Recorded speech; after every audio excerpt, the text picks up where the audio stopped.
night at Brennan Theaters watching Fantastic Beasts and Where to Find Them. Yes, I am that obnoxious guy that'll be like, can I get a ticket to the Harry Potter movie? Has nothing to do with Harry Potter. It is in the universe. It's just its own story. It preludes everything. So with that said, I have not read any Harry Potter book. I have not read this textbook kind of thing that's about the movie. So literally for me, I'm just the movie guy going in watching it. Gotta say, movie starts off just right on the flight. Explosive opening, just starts throwing things out there and you're just kind of like, oh, okay, let's go. Characters, I really enjoyed the main guy, Newt. He was that awkward, kind of like you're not sure about him, but when you actually like take 5 minutes to talk to him, he's awesome. He's got that briefcase, so many creatures in there. He's very charismatic, just kind of keeps to himself, but I like that. I didn't care for the female protagonist. She kind of was a bit of annoying, in my opinion. A little obnoxious. It's kind of like, okay, I guess you're there. I mean, let's go back to the guy with the creatures because that's more interesting. So here we are, Harry Potter meets Pokemon. It's all about catching those creatures. They're loose. They don't have the benefit of iPhones and smartphones and Pokédexes and all that. They just have one man,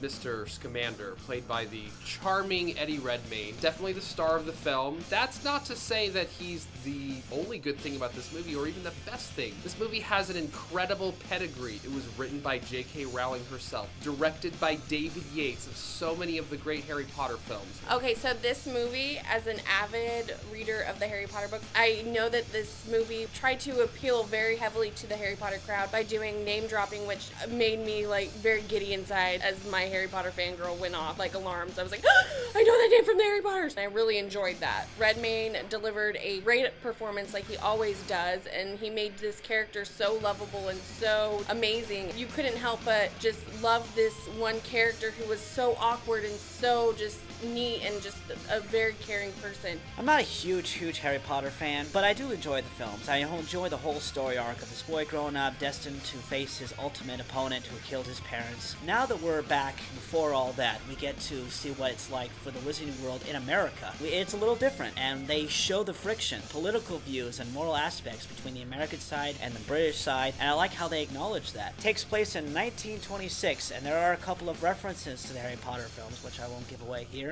Great visual effects. They get better and better with every Harry Potter film. I wouldn't call this a Harry Potter films, but it does take place obviously in the same world. I wish they had more wand duels. Those are always cool to see. The visual effects that depict those wand duels, lightning just hitting each other, sparks flying everywhere, lots of lights, lens flares. It's really spectacular. But the music by James Newton Howard, he hit it right on the mark. I enjoyed the musical score. It really brings back the Harry Potter-ness feel we get in the magical world that is that of the Harry Potter world, pre-Harry Potter world. David Yates comes back to direct this and nails it right on the spot. J.K. Rowling, this is the first time she's actually written an entire movie. She's contributed as executive producer, but she's never actually written it directly for the screen, and I think she did one heck of a job. I hope they bring her back to write the next 4, and I'm pretty sure they will. This turned out really, really well. I am a fan of Colin Farrell. I like watching him in movies, shows, whatever it may be. So him being, kind of like a wizard guy, I was like, this is cool. I'm down. We did watch this in 3D. If you have the chance or you decide to watch in 3D, do it. It's actually really worth it. Anything with the creatures, with the magic, with the magical battles and the things happening. There was a part of the movie where literally I kind of went to, like, I want to touch that creature. Like, I can touch it, but obviously I couldn't because it's not real. The movie does have some humor in it. It's always good to have it. It has a plot twist that I was like, I know where this is going. And then I'm like, nope. So I appreciated that. The movie was fun. It's worth seeing. Costume design by Colleen Atwood, so gorgeous. The set design, we're in the late 20s, New York City. It's gorgeous, and oh, the special effects. So very, very many special effects. Almost an entire movie's worth of credits after the film is over just to see all the people that worked on those visual effects. But are they any good? Is it worth it? Absolutely, it's amazing. The 3D effects with the glasses, definitely worth it. I think it would still be great without 3D though. It's definitely worth seeing.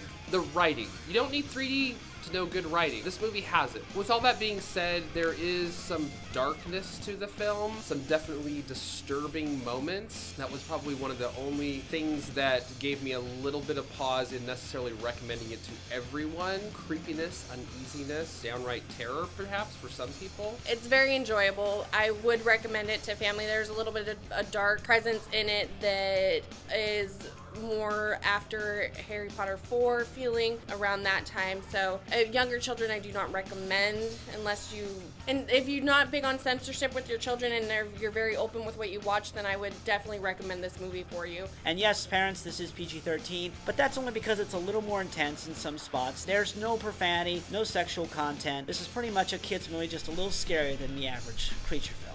I don't know if this should get an Oscar nomination for Best Visual Effects. I didn't see anything new or anything that was special that I'm like, oh, I've never seen that before. But if it does, I won't object. If it wins, I'll be a little surprised because I've seen some other films out there that popped out a little bit more for me as far as visual effects are concerned. It's a very clever, very charming, fun, action-packed, adventure-filled film. I'm gonna give it a big old 9 out of 10. I would give it a 9 out of 10. I'm going to give this a solid 8. Good movie. It's fun, very enjoyable, worth seeing, especially if you're a Harry Potter fan of any type. I recommend it. I'm gonna give it an 8.5 out of 10. I normally don't do the halves, but because of the ending and the lack of, I felt, mythical creatures, the creatures, whatever, I wanted to see more. Question for you this week: what's your favorite Harry Potter movie? Mine is Goblet of Fire. I saw that twice, and the other one's once, so that's my favorite one. I thought it was really good. My favorite Harry Potter movie is The Order of the Phoenix. I just enjoy everything about that movie. My favorite Harry Potter film is definitely Goblet of Fire. A child dies, one of the most emotional moments in the entire series. Definitely a frightening and exciting time for this series.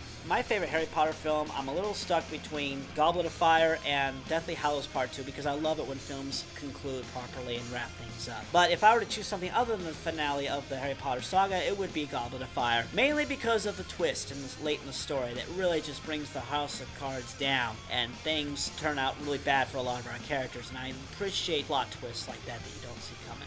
Go on ahead and favorite this video, like it, subscribe to the channel, and by doing that you get more reviews like this, unboxing videos, and other shenanigans that we do on the daily. And remember, you heard it here at The Source.